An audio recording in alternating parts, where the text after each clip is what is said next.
hasil yang manfaat, sehingga siswa bisa berkolaborasi dengan dunia teknologi, menghasilkan lulusan yang terampil dan inovatif. Beda dengan pembelajaran tradisional yang dulu yang hanya menghafal.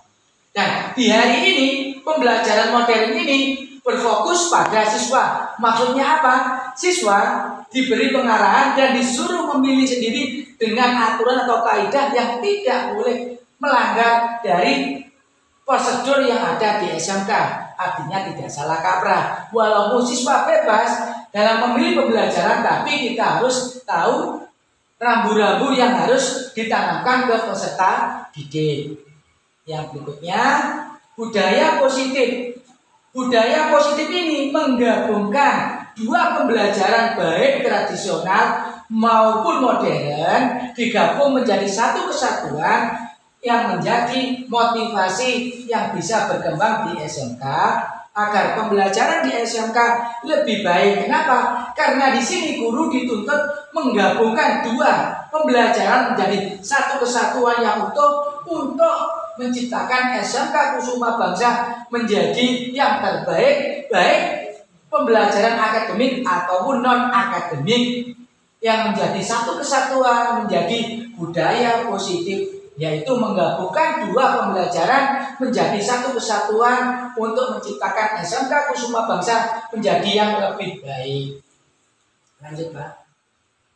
Motivasi perilaku manusia ini dibagi menjadi tiga. Yang pertama, motivasi intrinsik, yaitu motivasi yang berasal dari faktor eksternal seperti hadiah, penghargaan, atau menghindari hukuman. Yang berikutnya adalah motivasi intrinsik, yaitu motivasi yang berasal dari diri sendiri seperti rasa ingin tahu, kepuasan, dan keinginan untuk belajar. Yang berikutnya, motivasi dalam budaya positif fokus pada membangun motivasi intrinsik, memberikan kesempatan kepada peserta didik untuk belajar dan berkembang secara optimal. Motivasi intrinsik maksudnya adalah Bapak Ibu guru ini memberikan penghargaan. Maksudnya apa? Memberikan penghargaan kepada peserta didik yang telah melakukan sesuatu hal yang dianggap baik. Bukan berarti dia dapat nilai bagus, bahkan tidak itu saja. Kalau peserta didik atau siswa melakukan kebaikan yang menurut Bapak Ibu baik, maka kita kasih pujian ataupun penghargaan sesuai dengan apa yang mereka lakukan. Hindari hukuman.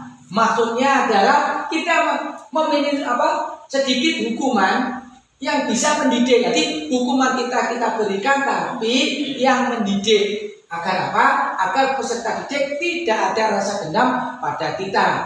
Maka motivasi intrinsik ini sangat berpengaruh dalam perkembangan siswa dan peserta didik.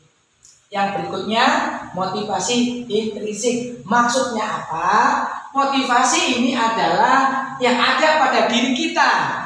Setelah kita mengajar, kita mempunyai motivasi, keinginan untuk mengembangkan apa yang kita berikan ke peserta didik untuk maju, ya, untuk maju berinovatif dan lulusan dari SMK bisa menjadi yang terbaik dan bisa diterima di dunia kerja.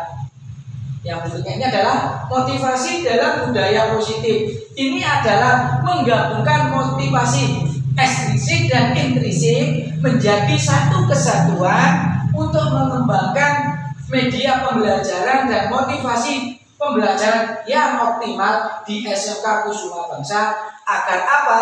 Agar mereka bisa berkembang dan bisa berkreatif dalam pembelajaran dan termotivasi dalam bentuk kedisiplinan yang ada di SMK Kusuma Bangsa. Lanjut, Pak. Nah, ini kebutuhan dasar.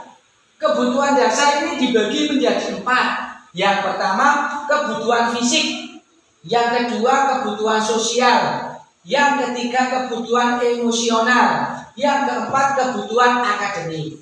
Kebutuhan fisik maksudnya adalah ini kebutuhan yang berlaku untuk fisik kita, baik guru maupun peserta didik. Fisik ini adalah kita menciptakan generasi yang sehat, baik jasmani dan rohani dalam pembelajaran. Agar apa? Pembelajaran di SMK lebih maju.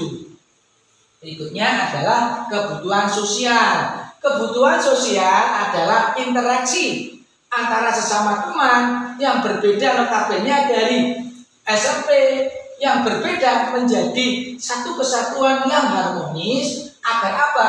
Mereka dapat mengembangkan sosialnya agar tercapai pembelajaran yang kondusif di SMK Kusuma Bangsa. Berikutnya kebutuhan emosional. Maksudnya apa? Kebutuhan ini adalah menyangkut emosionalnya atau psikis peserta didik dalam menerima pembelajaran yang ada di SMK Kusuma Bangsa agar mereka bisa menyalurkan emosionalnya untuk pembelajaran yang baik dan kondusif. Agar apa? Mereka menciptakan suasana yang menyenangkan dan kerasan di SMK untuk nyaman di SMK dalam melakukan aktivitas apapun.